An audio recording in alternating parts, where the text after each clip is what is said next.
Friends, I, Dr. Santosh Sharma, Professor, Faculty of Education, Swami Vivekananda Subharati University. Today, we will discuss about the environment and environmental studies, its uses, various components. As we know, the term environment is derived from a French word environner, which means surrounding.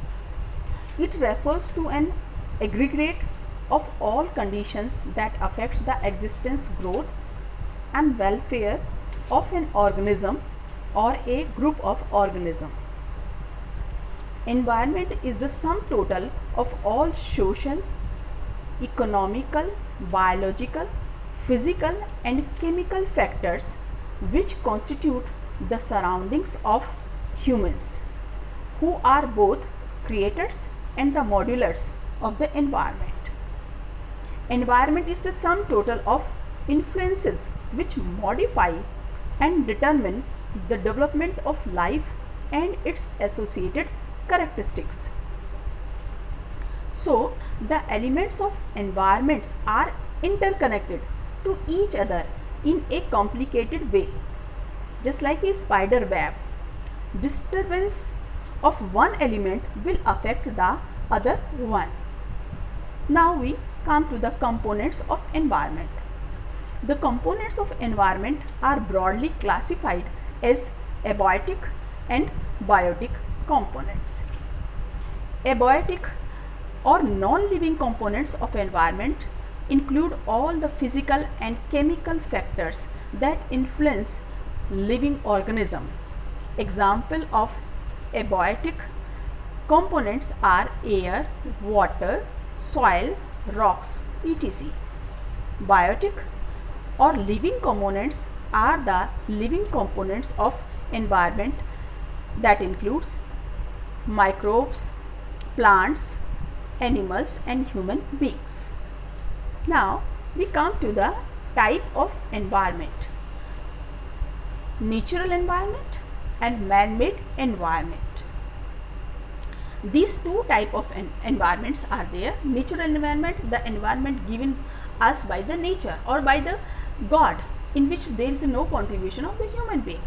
And man-made environment is the environment in which man has contributed to make an environment that is useful for the living or sustaining of the human being. And now we come to the environmental studies. Environmental studies refers to the study of the environment. It is not restricted to the point of view of one particular discipline, but involves all the disciplines that may affect the environment in any possible way. It involves the study and understanding of the fact that even a single phenomenon can affect the environment in a variety of ways with varying degrees of complexity, and each of these effects can be understood from different perspectives rooted in different disciplines.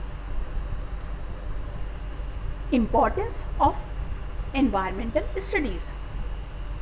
Environmental studies is important for us. Environmental studies is useful in checking environmental pollution and related solutions. It helps in maintaining ecological balance. It helps to gain skills to assess the environmental impact of human activities. Environmental study will help to protect biodiversity. Next, it gives us basic knowledge of environment and associated problems. Next, it helps to achieve sustainable development. Next, it helps to educate people regarding their duties toward the protection of environment. Next, the knowledge of environmental science will be applied to the study of agriculture. Now, what is the need for the public awareness about the environment? Earth's resources are dwindling and our environment is being increasingly degraded by human activities, and Hence, something need to be done. Government alone cannot perform all the cleanup functions. Next, individuals, group efforts in their own every possible way has to be made to protect our environment. Mass public awareness, newspapers, radios, televisions strongly influences public opinion on conserving our environment. Now, what are the methods for public awareness? Environmental education. Next, through media, through organizing seminars and conferences, through entertainment, through science centers, through involvement of the youth, and through print, broadcast and internet. Now, we come to the classification of natural resources. There are two types of natural resources: renewable resources.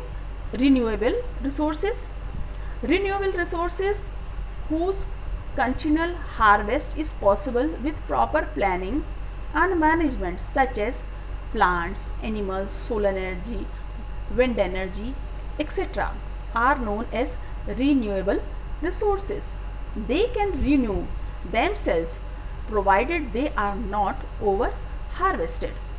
Non renewable resources अर्थात जो उनको हम दोबारा से renewable नहीं कर सकते, those resources which once gone have very little change of recovery और resynthesis are called non-renewable resources.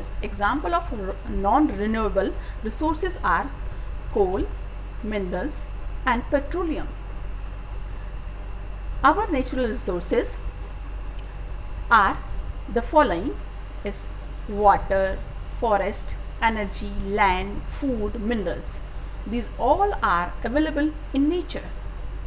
Now we come to the uses of natural resources. Air, the wind, required for all living things for breathing, used to produce wind energy. Animal and plants provide food, cloth, shelter, medicine, used as mode of transport. Animal dung can be used as fuel or fertilizer. Soil is used as the primary nutrients source for plant. It is the habitat of many organisms. Solar light provide light, energy and help to plants for making their foods.